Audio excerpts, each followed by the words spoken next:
අයිබෝන් ආදරණීය දුවේ පුතේ.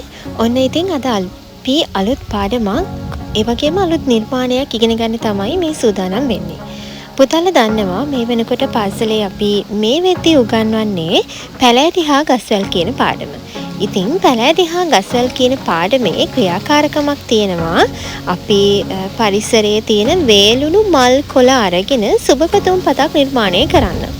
ඉතින් අන්නේ සුබපැතුම් පත තමයි අද අපි මේ නිර්මාණය කරන්නේ.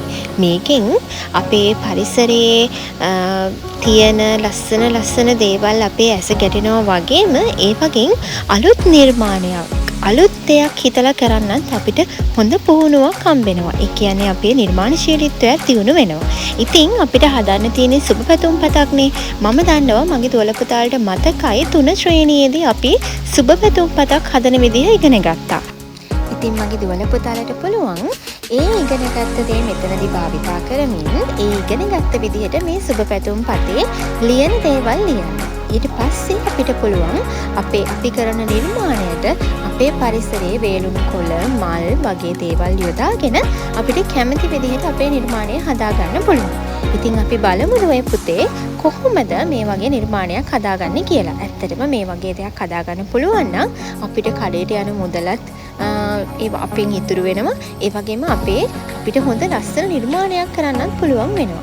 ඉතින් අපි අපේ පරිසරයට ආදරය කරනවා වගේම මම හැබැයි දරුවනේ ඔයගොල්ලෝ පරිසරයේ මේ මල් කොළ ගන්නකොට වේලුණු දේවල් විතරක් ගන්න. ඒ කියන්නේ ගහෙන් බිම වැටිලා ගහට ගහෙන් අනවශ්‍ය දේවල් නේ බිම වැටෙන්නේ.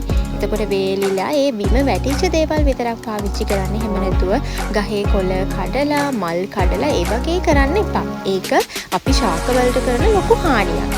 ඉතින් ඒ දේත් ඉගෙනගෙන මේ නිර්මාණයත් මගේ දුවල පුතාලා කරලා බලන්න. මේක අපේ පැලෑටි හා ගස්වැල් කියන පාඩමේ 4 ශ්‍රේණියට තියෙන එක ක්‍රියාකාරකමක්. ඉතින් මේ වීඩියෝ එක පුරාවටම බලලා හදන විදිය ඔයගොල්ලෝ හදන්න උත්සාහ කරන්න.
ඔන්න දුවේ පුතේ අපි අපේ සුබපැතුම් පත හදලා ඉවර කරා. මෙන්න මේ විදිහට තමයි සුබපැතුම් පත මම හැදුවේ. ඉතින් මගේ දුවල පුතාලටත් පුළුවන් ඔයගොල්ලෝ කැමති විදිහට ඔයගොල්ලන්ගේ හිතේ තියෙන නිර්මාණය අපේ මේ ශාකවල තියෙන වේලුණු මල් කොළ අතු මොනවා හරි වේලිච්ච දේවල් පරිසරයේ තියෙන වේලුණු දේවල් යොදාගෙන කරන්න පුළුවන්.